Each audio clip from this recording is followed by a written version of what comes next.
It's a great feeling when you see a movie that reminds you why you fell in love with a genre in the first place. Now, my love for horror isn't one that has ever or will ever go out, but it's not often that I get one that stokes it to the degree that Caveat recently did when I finally got around to seeing it after years of hearing about it. I love ghost stories. The horror certainly has no shortage of them, but when I say that, I'm referring to something rather specific, and it's not an itch that I find is scratched very often. In fact, I'd go so far as to say that in my adult life, there have only been a handful of movies that I've seen that really feel like they're leaning into the side of ghost stories that I love. Things like The Innocents, Lake Mungo, The Queen of Spades even. And it's been a long while since I've seen something that I became as immediately obsessed with as I did with Damian McCarthy's debut feature film, Caveat. The film follows Isaac, a drifter suffering with severe memory loss following an accident that left him brain damaged. A man who claims to have been a friend of his, but whom he does not recall ever knowing, offers him a job babysitting his mentally unwell niece Olga for a few days in the secluded home where her father died and her mother went missing, but neglects to mention the caveat that the house is on an island, which is a problem since Isaac cannot swim, and that he will need to be secured in a harness that prevents him from entering Olga's room due to her fear of being attacked in her sleep. I'm gonna sort of divide this video into two parts. The first chunk, I'm gonna share my thoughts about the film, talk about things like the story, the characters, the way it handles its scares, atmosphere, and all that jazz. And then, after that, I'm gonna go through and take a deeper look at the film to try and find the answers hidden beneath what the movie hands to us. Because while Caveat can very much so be watched as a simple ghost story, there is so much going on in this thing that's only conveyed through visual storytelling, subtle hints, and a healthy dose of personal interpretation. I'm gonna get a little insane when we get to that part, but I really think there's a compelling explanation for what's truly going on in this film, and there's really not a single scene that isn't saying more than what we think it is at first. Without further ado, let's take a closer look at Damian McCarthy's Caveat. The first thing that I want to talk about is the atmosphere, because Caveat accomplishes something that's rather difficult to achieve, but is something that I absolutely adore and wish I could see more often. Yes, the movie is dealing with a ghost story and has lots of creepy imagery in it, but the way that McCarthy goes about handling the pacing and tone of this film makes it so that Caveat, in and of itself, feels like it's a ghost. This is tied into our main character in a really interesting way since he suffered some major brain damage following an accident, and so the movie having this sort of dreamy, ghostly feel to it is both reflective of the somewhat disoriented state that he's likely still existing in, but it also makes the movie feel like an extension of its subject matter instead of just a vehicle for it. Right from the opening shot of the movie, the atmosphere is so strong, and it's something that really doesn't let up the entire time. It's not like you'll be watching this and forget that it's a lower budget film, but there's never a point where it feels like anything was compromised for the sake of keeping costs down, even though I'm sure there were instances where that was the case. There's this quiet, droning feel to the whole thing that lulls you into something resembling a trance, almost like we're inside of the cloudy mind that Isaac is working to heal. For the most part, Caveat takes place in a small house on an isolated island, with only a handful of scenes at other locations, and through that, we begin to learn the layout of the house in a way that makes it so that as the horror increases, we become personally involved in thinking about how we try to work our way around the things that are going on, which adds a really nice layer of immersion. This is a slow and quiet movie with this crawling pace that adds to the feeling of fogginess, but at least in my opinion, it never gets anywhere near boring. With credits rolling after only 84 minutes, it's not one that ever feels like it's overstaying its welcome, especially because even though the movie does move very slowly, I can't think of a single scene that doesn't add something to the experience. Everything feels significant and justified. Each scene adds something new and interesting into the mix, and it never feels like the experience devolves into rehashing similarly structured scenes for the sake of more scares or anything like that. The premise of Caveat isn't overly complex, and on its surface, it seems like a rather run-of-the-mill ghost story where someone is headed out to an isolated place that has a dark past that ties into their own history, and they slowly uncover the secrets while being haunted by their own past. But then you add on this whole thing of him needing to be restrained in a harness, which adds something new. And then once you start to go deeper into the movie, you realize that there is so much more here that they aren't telling you. I don't mean to say that the premise being something we've seen many times before is a knock against the movie. In fact, one of the biggest reasons that I love Caveat so much is because of that feeling of a traditional ghost story that's being executed insanely well. There's a comfort in this familiarity, and if you can do something familiar without feeling derivative, then you're in the clear, and that's the case here. We see certain formulas over and over again because they work, but the issue is that they'll get used so many times by movies that don't have the creativity to make them stand out. So we start to associate a formula with a lack of creativity, but then you see something that actually knows what it's doing, and it's like, oh yeah, there's a reason this is so popular, and it still works wonderfully in the right hands. Well, I mean, we can even extend that out to some of the other elements of the film. You've got creepy paintings, dark basements, weird-looking dolls that may or may not be possessed, and yet the movie somehow manages to completely avoid feeling like it's mindlessly retreading stuff that we've seen a million times before, both because of the way that it handles these things. It's just, they do such a great job, and also because there's genuinely a lot of substance behind the tropes here. They're all there for a very good reason, and they're used intelligently. There's just something so alluring about the feeling evoked in this film, watching as Isaac's hazy mind wanders through the halls of this strange, isolated home as the scares slowly ramp up while this twisting story unravels in front of us. Many of the scares seem to build up this sense of multiple different hauntings taking place in one area, but as I'll get to in the second chunk of this video, I don't actually think that's the case. For now though, what I can say about this side of things is that the scares are handled really well. There's a great sense of escalation in them, starting with some simple things like the chain being yanked from somewhere else in the house and ending up with a corpse attacking someone. It's atmospheric, it's super creepy, and a huge part of that is the brilliant, yet often subdued and droning score from Richard G. Mitchell, who I will be referring to as Rich Jamich because that's really fun to say. His score doesn't often take over any of these scenes, but instead serves as a sort of subliminal enhancement of the film's creep factor, pulling the ghostly atmosphere from the walls and bleeding it through the soundscape. That being said, there are a couple of moments where the soundtrack decides to make more of an overt statement, and when it does, Rich Jamich managed to make some unbelievably unsettling tracks that really sell the dark horror. Haunting wails will wane through the ambient soundscape. Strange swells will appear and vanish in unnatural ways that really put me on edge. It's the exact soundscape that you want to be engaging with while writing a good ghost story. The scene where the power goes out and Isaac is left in the dark is already a great sequence, but the music here elevates it to one of the most tense of the entire movie without any particular scares coming into play. Pure tone, I absolutely love it. Rich Jamich, thank you so much. The overall aesthetic of the movie is just brilliant. McCarthy has this draw towards weird antiques, so a lot of what he uses in his work comes from like eBay searches, with one of those being very prevalently used in this film, and it's the extremely uncanny rabbit doll thing. It looks dingy and dilapidated, but then the eyes stand out like a sore thumb, feeling like they replaced the original as part of some ritual or something like that. It gives this thing an overly human expression that is so uncomfortable and off-putting. The painting in Isaac's room also feels too much like it's looking straight at the viewer, like right through the screen into our souls. And these two are connected in a way that I'll talk more about a bit in the narrative breakdown. I'm not going to go through and talk about every single scare in the film, but there are a few that I want to highlight because McCarthy knows how to execute these moments in a way that is just right up my alley. That painting finds its home in one of those scares early on in the film, where its already unsettling appearance is amplified by it falling over, flipping itself around when Isaac tries to hide it. And then probably my favorite detail here is that the way that it falls onto the floor just doesn't make any sense. We can see that the string is on the top when Isaac put it against the wall facing away from him, but when it falls, it does so face first, and the string shows that in order for it to land like this, it would have needed to do some gymnastics work in the background. Just a nice way of further emphasizing the paranormal aspect of the scene by adding a little detail that literally could not be possible if the painting were to fall on its own, making it so that when he lifts it back up, he's facing directly into those haunting eyes. The movie isn't packed with jump scares or anything, but it does have a handful of them.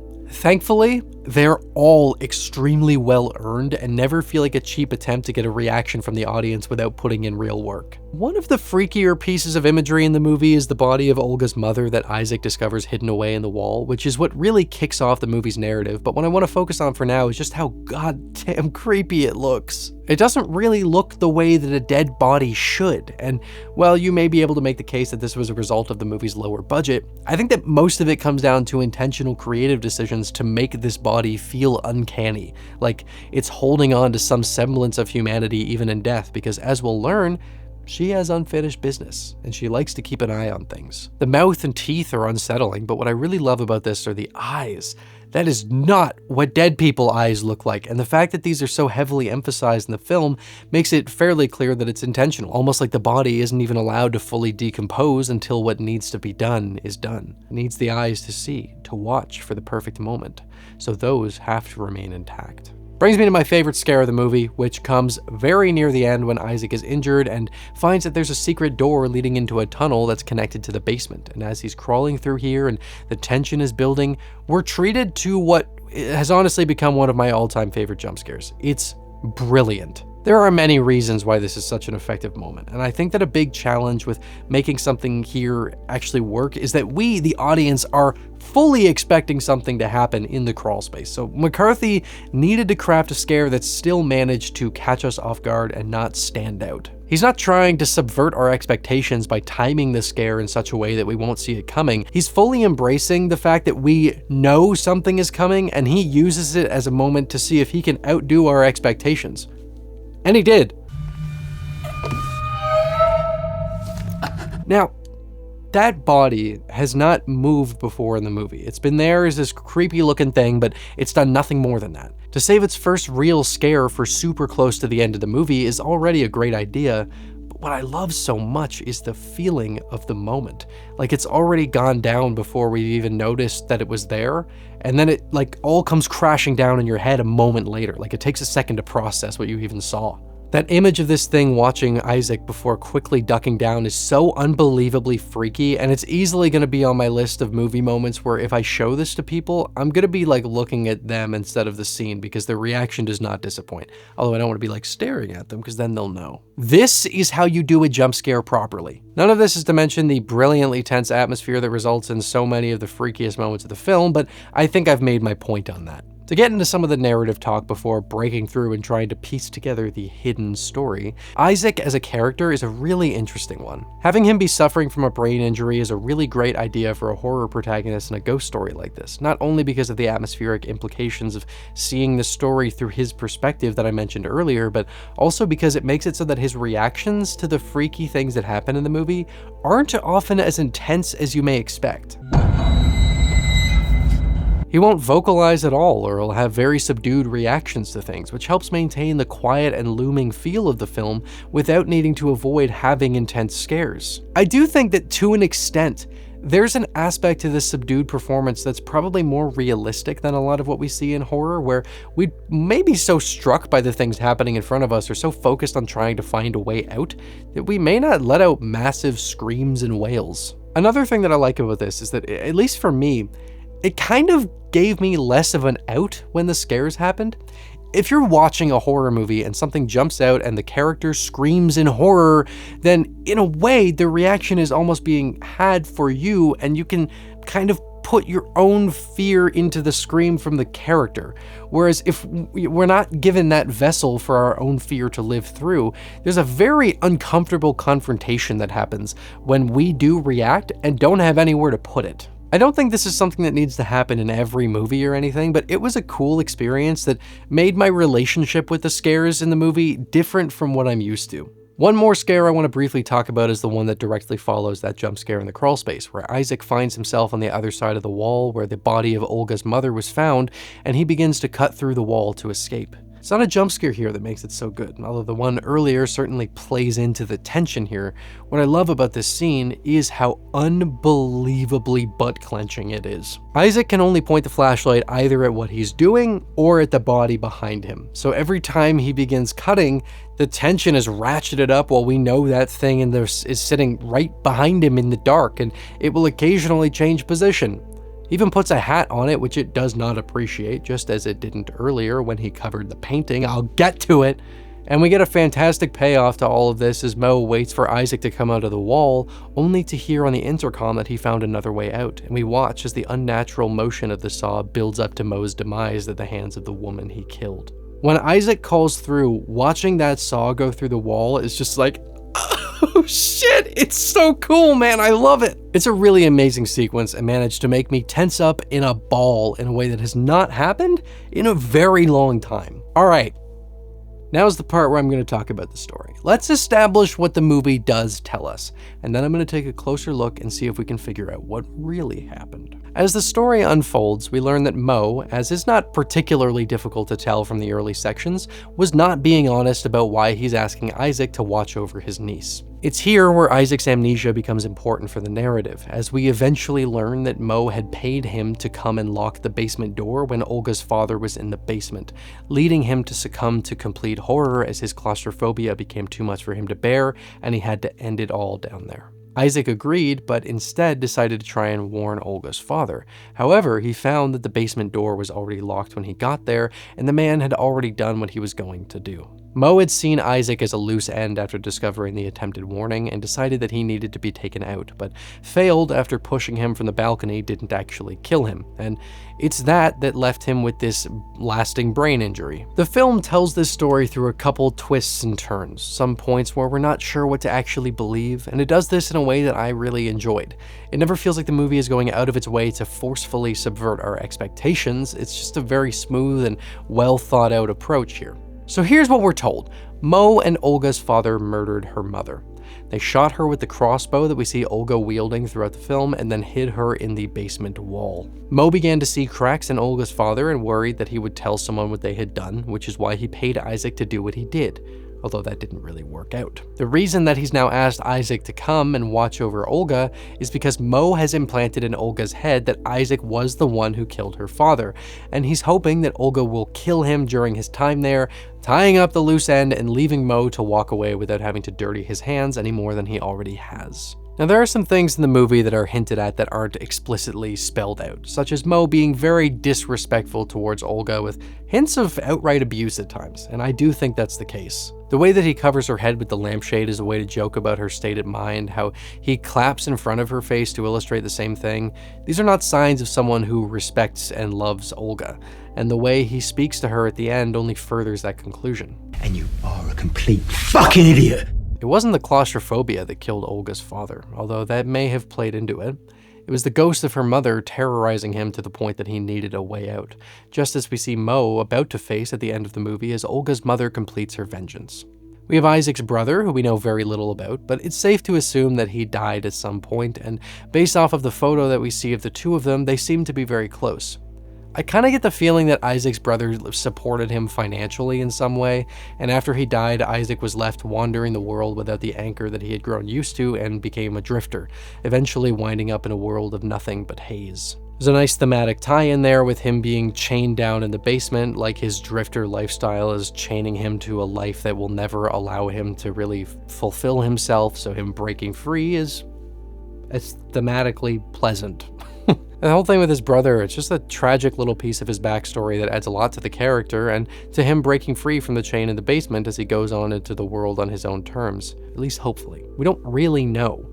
When the movie hits its final scene and the credits roll, there's still mystery left there, but it doesn't immediately feel like there's some huge underlying thing the movie never told us about. But I became absolutely obsessed with this story.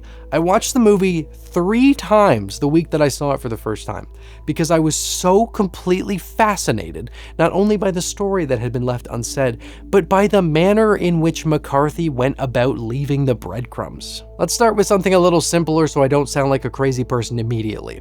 The painting in Isaac's room and the weird antique rabbit doll aren't ever shown to be connected in any way, and it could easily be seen that many of the things around here are influenced by various spirits that we simply never learn about. I don't think that's the case though. I think that the rabbit and the painting are both items that the spirit of Olga's mother uses to communicate with the living throughout the film. The opening scene shows Olga being guided down into the basement by the doll and brought over to where the body is hidden. Now with this scene alone, it would be hard to conclude that this was Olga's mother, although I don't think it's much of a stretch that her spirit would want her daughter to know the truth, especially because of something else I'll get to in a bit. It's the other scenes with this doll in conjunction with some of the things that Isaac experiences that makes me think this. We have a scene where Isaac is talking to the doll and it responds by drumming away. Only for brief points at first as he asks it questions, but it goes apeshit when something opens the basement door behind him and begins to approach in a POV shot. Super tense and beautifully atmospheric scene, but it's a part of a bigger picture. Then goes out of its way to answer his question at the top of the stairs. It's following this when Isaac finds the body. The doll also later warns Isaac that Olga is coming down the stairs so that he can hide. I'm gonna try and subtitle some of what it's saying. Let's give this a go. Hello?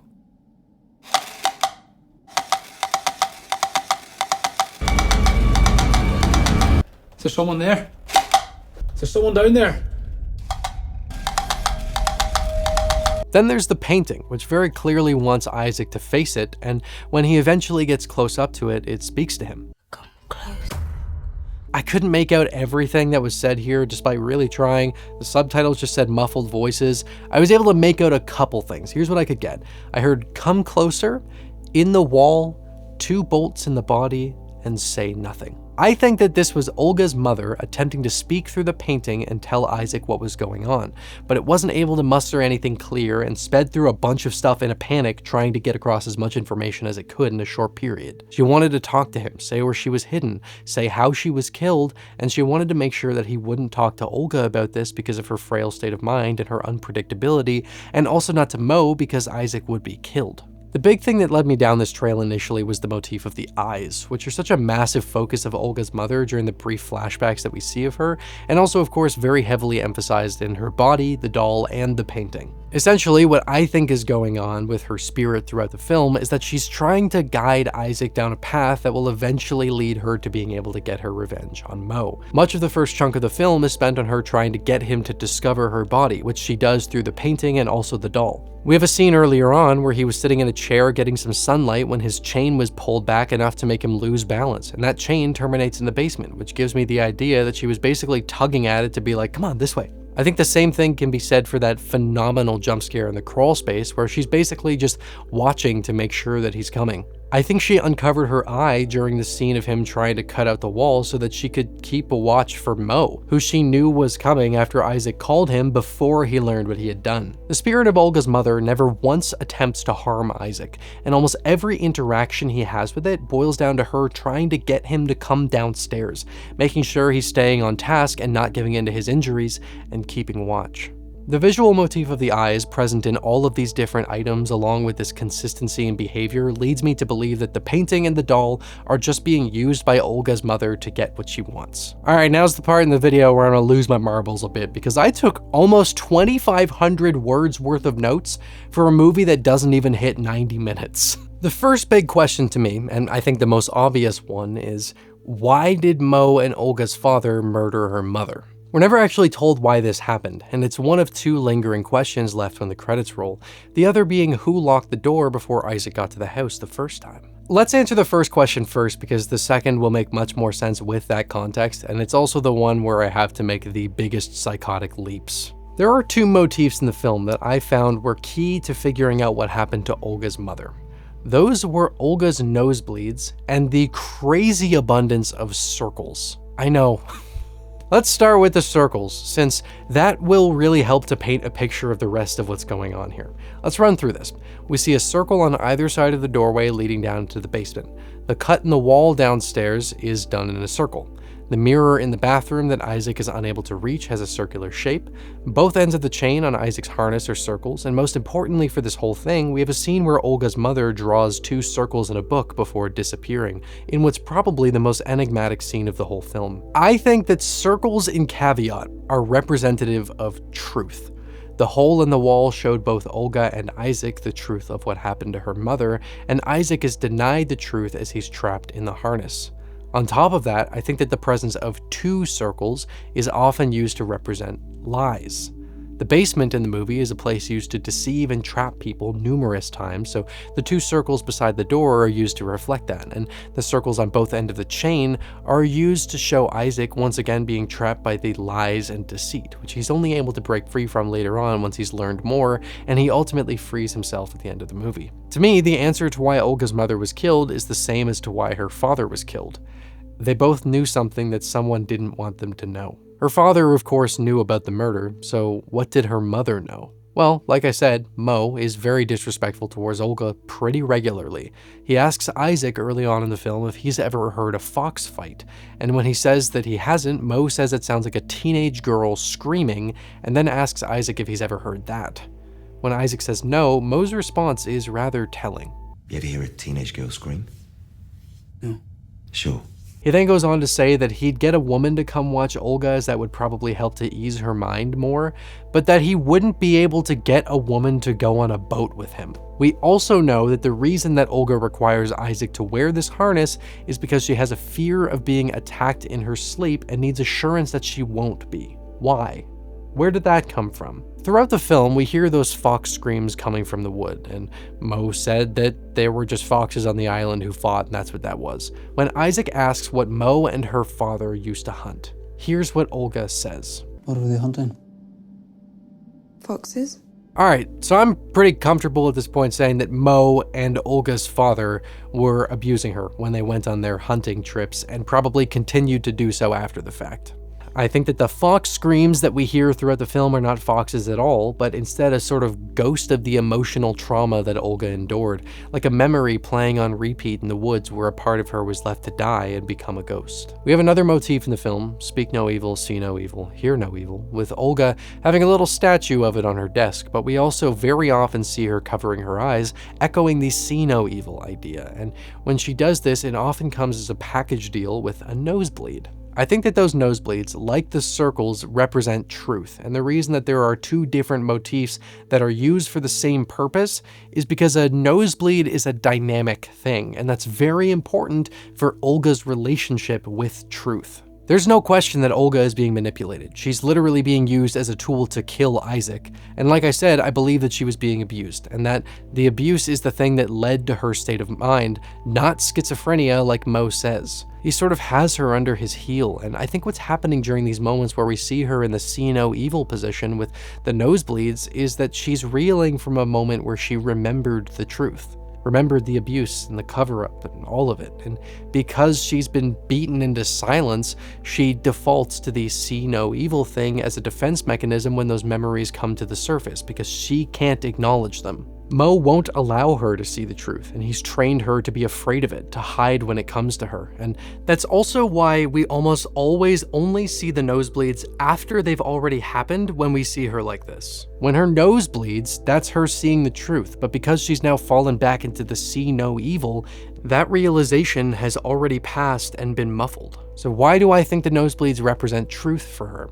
It's because of the scene at the end where we see a fresh nosebleed after she kills Mo and presumably lets Isaac leave, seeing the truth for the first time but being free of the person who would never let her hold on to it, and also because of that scene with her mother drawing the circles. I think that Olga's psychological damage as a result of the abuse that she faced was powerful before her mother even died, and what we're seeing in this scene is the distorted memory of her mother trying to tell her what was truly going on, to help free her from what happened. Maybe she was trying to tell Olga that she knew, so that she wouldn't feel alone in it. Maybe she was trying to help Olga face the reality of what had happened and fight through the fog that Mo and her father built to keep themselves from needing to face responsibility for what they'd done. When we see her drawing that first circle, a nosebleed begins, and this is her mother saying the truth and Olga facing it, hearing her mother for a brief time. And then we cut back to her, there's another circle there. We hang on that shot, and then she vanishes, leaving only the 2 circles and the rabbit doll behind. Like I said, the way that I see it, 2 circles represents a lie in Caveat. So what happened here? Well, what's important is that we never actually see Olga's mother drawing the second circle, only the first one. We have the shot of the nosebleed, and then when it cuts back, the second one is already there. And why is that? Because Olga's mother didn't draw that circle.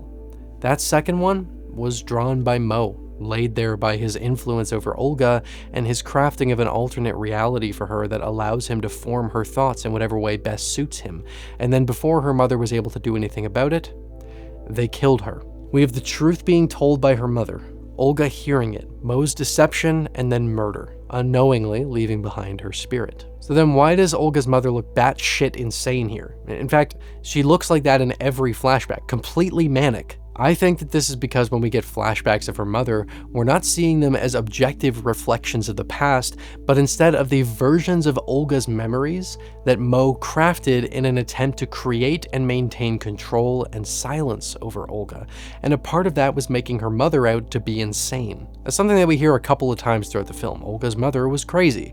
When she's telling Isaac this early on in the film, she says it twice, almost like it's something that she knows deep down is not true, but has been trained to believe and feels as if she's not allowed to acknowledge this, which is also supported by her tone of voice. She was mad. She was mad. Olga very often speaks in this monotone way, and I think that's both a reflection of her traumatized brain struggling to communicate, but I also think it's because a lot of what she says and does isn't even of her own accord. Olga is a ghost of who she once was. The real her can be heard screaming in the forest as it's forced to relive the things that happened to her, while she's left to wander numbly and do as Mo wishes, repeating the things that he told her to believe. Mo wanted to make Olga believe that her mother was crazy so that he could have a way to delegitimize the things that she tried to tell her, giving him more control. This isn't just Mo though, it's also Olga's father. We're told that her mother locked him in the harness as a joke one night, swallowing the key, which is a pretty intense joke. It's important to remember that this harness prevents the wearer from entering Olga's room. And once again, I think that what we're seeing here is a result of Mo's constructed reality for Olga, where the mother was a crazy person who tormented her father. I think that what really happened here is that Olga's mother found out about what was happening on those trips and locked the dad in the harness as a form of revenge, terrifying him in his claustrophobia while also preventing him from getting to Olga's room. She wore that key around her neck not as a medal like Mo says using Olga's voice. She wore it as a threat to Olga's father that if he ever does anything to her again, she'll lock him in that harness. And she has the key. In the flashback, she seems insane because that's what Olga has been trained to believe. And we're told that it was a prank because that's a version of the story that helps make Olga's mother seem out of her mind and cruel. Mo is a liar, constantly. He neglects to mention the harness, that the house is on an island. He lied to get Isaac here. He lied before attempting to kill him. He lies at the end trying to coax Isaac out of the wall, and I see no reason to believe almost anything he says at this point. He's a manipulator, very plainly pointed out towards the end of the film in the way that he speaks to Olga. You watch how you speak to me. Sorry. He also says during the same scene that maybe Olga is stupid like her mother said, which I think is just another fabrication that he's using to make her easier to control. So yeah, I think she was killed because she knew what they'd done, tried to help her daughter, was killed, and then a completely inaccurate version of her was crafted to strengthen the cage. Mo wanted to tie up loose ends but didn't account for the fact that the spirit of Olga's mother would take the opportunity of having someone else around who she could guide into learning the truth, bait Mo back into the house, and then kill him. Olga has a momentary realization of the truth at the end of the film as Mo yells at her and she takes an opportunity to shoot him, finally freeing herself. Isaac frees the dog at the end as well as an understanding of what it's like to be chained and robbed of your agency. I find it interesting too that despite Mo saying that there are foxes all around the island, we never see one, the dog never barks at one, and it never seems like the dog has gotten into any quarrels with them at any point. So that's just another hint for me that they probably aren't even here. So who locked the door the first time when Olga's father died? Quite simply, I think it was the spirit of the mother. It could have also been Olga, but I lean more towards it being her mother's ghost. Not a particularly difficult question to answer, but one that's a lovely detail in this ghost story. And that's what I think happened. Of course, there is a lot of interpretation here, and you could walk away from the movie with a completely different perspective, but this is how I see it. It's not like this is some world-changing backstory that will completely alter how you see the movie or anything, but what it is a perfect answer to the problem of finding a way to balance what information we can naturally be given in a story. You don't want to dump a bunch of exposition on our heads because that feels forced, but the problem that you can run into there is that there are certain plot details in the story that would be very difficult to find a good way of getting across to the audience. Mo's deception is something that we're never going to have break down in the film because he's so committed to it, and the only people who knew Olga's mother were her and Mo, and that means one half of the people who knew her is a liar, and the other has severe psychological damage. Instead of just explaining this stuff to us or leaving it on the cutting room floor, McCarthy leaves behind these deeply compelling breadcrumbs to piece it together so that we can get the full picture of what really happened in the movie, and I absolutely love it. It's such an artistically engaging way to give us information that he couldn't find a natural way to do throughout the, surface narrative. The final moments of this film are amazing, with this silent interaction between Olga and Isaac and a moment of understanding as he frees the dog, covered in mud and dirt in the morning sun as Olga has just freed herself from Mo. It cuts to black before anything happens, so it's entirely up in the air whether Isaac will free her, is too afraid of what will happen. We have no idea what happens here. But the feeling that we're left with as the credits roll is more than satisfying enough.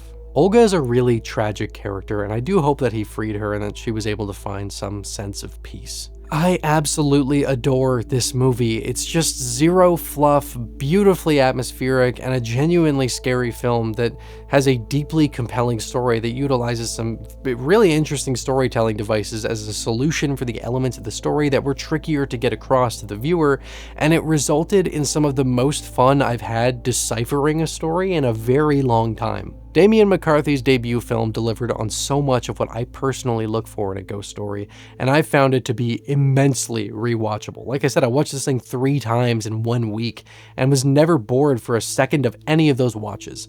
I considered a 4th one with the director's commentary for this video, but honestly, I was so interested in piecing the story together, I just wanted to do it myself. I didn't want to have anything be told to me.